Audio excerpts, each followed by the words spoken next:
Hello, welcome to Jessi's Craft Corner. I know in the last video I said I was going to upload this video in a week or so, but I seriously underestimated how long making the EE-3 was going to take. Originally I considered just buying a scaled down replica, but I'm cheap and I couldn't find one for less than $40. While thinking about how I was going to scratch build, I had the brilliant idea, hey, what if I made it out of metal? Get it? Because I'm stupid. You'll see why. One trip to the Home Depot later, and I had a 68-cent acid brush, which I decided to use for the barrel. I also picked up some heat shrink, but I ended up not using it, so just ignore that. Using scrap aluminum, I carefully traced out the frame, making sure to get all of the tiny details. Yeah, that's right. Draw that trigger. It's not like it's going to get drilled out later. That'd be unthinkable. I then proceeded to spend hours filing it into shape, and filing, and filing, and filing. Wow, this is really boring. Cut to something else. Oh look, more filing. How exciting. Skip! Using 18 gauge wire, I bent it into shape for the trigger, and then hammered it flat and filed it into shape. I carefully marked the piece before cutting it out. Yup, I just lost it. Using these little brass sleeves, I made an insert for the barrel. While this isn't on the original blaster, I thought it was necessary to improve the visual quality of my build. I also remade the trigger and hammer and glued them in place. At this point, the shape of the stock mount was really starting to bother me, so I chopped it off and made a new one. Also visible, my first attempt at the strap ring. Spoiler alert, this is pointless. Thinking I was happy with how things were going so far, I started making the stock out of a couple of popsicle sticks. I cut each of them into thirds and then tossed the sixth piece. I then glued 3 of the round ends together and the 2 middle pieces together. Using the 3 block, I started making the cutout for the stock mount. I hope you enjoyed this close view of my dinosaur-like skin. More filing. Skip! Now, it's important while doing this to regularly check the fit of the stock mount to make sure it's snug, and then glue the 2 blocks together. And this is where I made a colossal mistake. If you noticed, good for you. If you didn't notice, stay tuned. I didn't pick up on it for another hour or 2. I carefully cut out the shape of the stock and then proceeded to trim around the stock mount. I still haven't noticed. I glue it into place. I still haven't noticed. I then carefully sanded the stock into shape, regularly checking it from different angles to make sure it looked right. I still haven't noticed. Aw, doesn't that look beautiful? I finally realized that I put the cutout on the wrong side.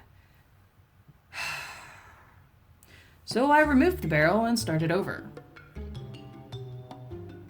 Drilling out the trigger guard, drilling out the corners, cutting, more cutting, filing, more filing, and I screwed up the stock mount.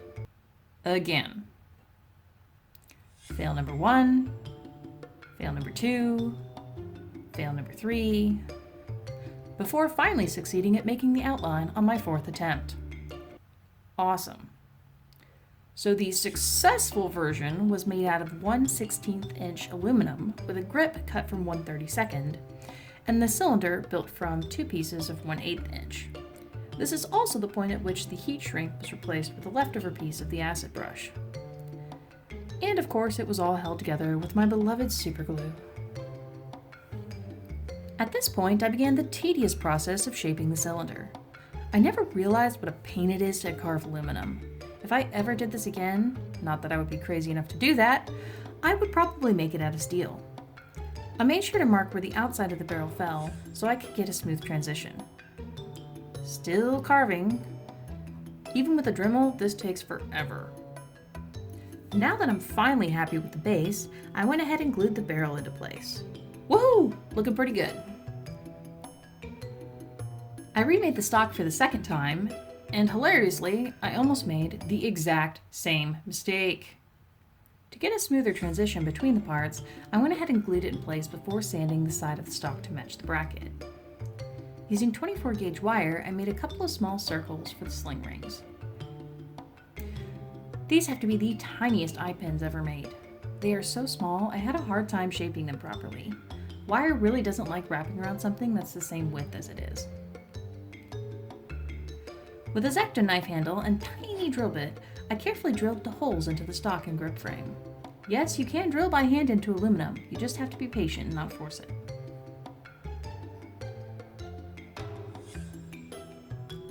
Using the bit, I measured the depth of the holes, trimmed the pins down to fit, and glued them in place. Aw, look, they move in everything.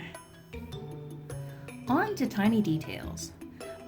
I made those weird looking disc thingies by cutting off the couple of nail heads and gluing them in place. While waiting on the glue to dry, I was thinking about how to make the scope and was inspired to use the rest of the nail. After about 20 minutes of working on it, it failed. Plan number 2, using rivets. I made a mini lathe using my drill and a clamp so that I could shape the ends of the rivets to match the flared ends of the scope. I did go through 3 to 4 battery changes for this, so having a spare to swap out was really helpful. After the shape was good, I cut off the end of the rivet with a saw. Using my rivet gun, I removed the center of the rivet and glued it onto the end of the first rivet. So the straps. Like so many parts of this build, I had 2 to 3 failed attempts before getting it right. Essentially, I hammered the 18 gauge wire flat, smoothed it with a file, and I did record this process, but the footage ended up being unusable because I kept losing the parts. So here's an illustrated demonstration instead. Right, so here's the barrel, the trigger guard, and the scope. The wire is wrapped around the barrel, cut to size, and glued in place. I then cut and shaped a pair of trapezoids, which were glued to the top of the straps, and then sanded down on the sides to smooth the transition between the two pieces. I made small staple shapes and glued them perpendicular on top of the trapezoids. The last piece is 2 U's, which fit over the scope and are glued to the top of the pile. It should look something like this. Now for the stock greeblies. I bent 18 gauge wire into a square, hammered it flat, and smoothed out the edges with a file. This also helps sharpen up the corners. Using a diamond bit, I carefully carved out the inside shapes of the box. This took about 20 minutes, so I made a montage. Looks good. Trim off the excess, curve the frame to fit the stock, and glue it in place. For the interior details, I used 24 gauge wire, bent it into a circle, hammered it flat, trimmed it, and glued it in place. The tweezers were really helpful for this. I'd have been screwed without them.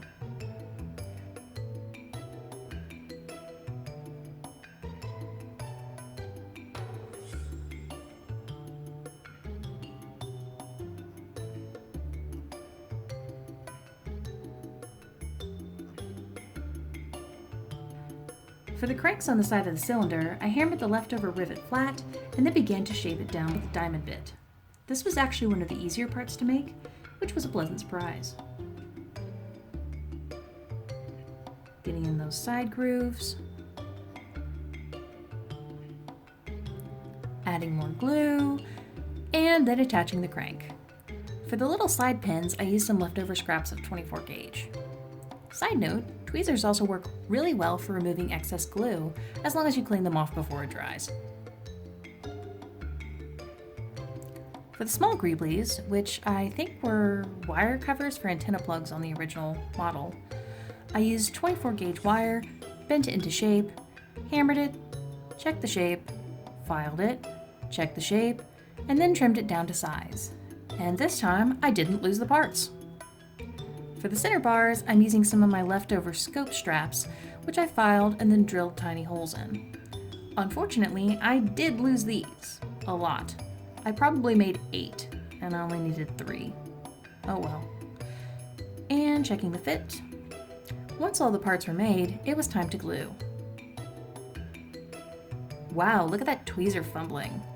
Nope. Nope. There you go.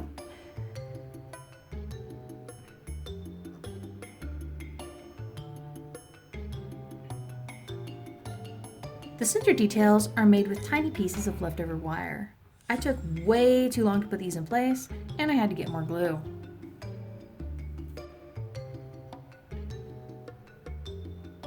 Time to wreck more rivets. Cut the pins with a saw, accidentally pop it too far out, hammer it back in, beat it flat, file it into a cube, cut it off, and yay, glue!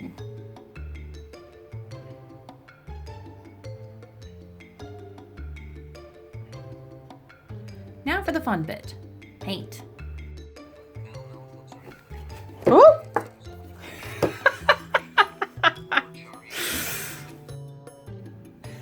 Snips loves to supervise.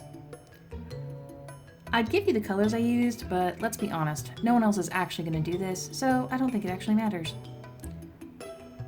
Heck, I didn't even record the whole process. Alright, now we got... Hi, Snips. Woo! I am amazed that I haven't had a paint accident yet.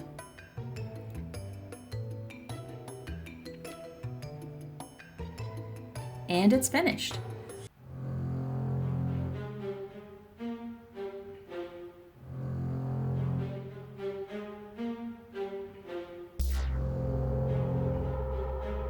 Just remember, behind every success in life, there's probably a whole pile of failure. That's all for now. I hope you join me for my next project. As always, thanks so much for watching and have a great rest of your day.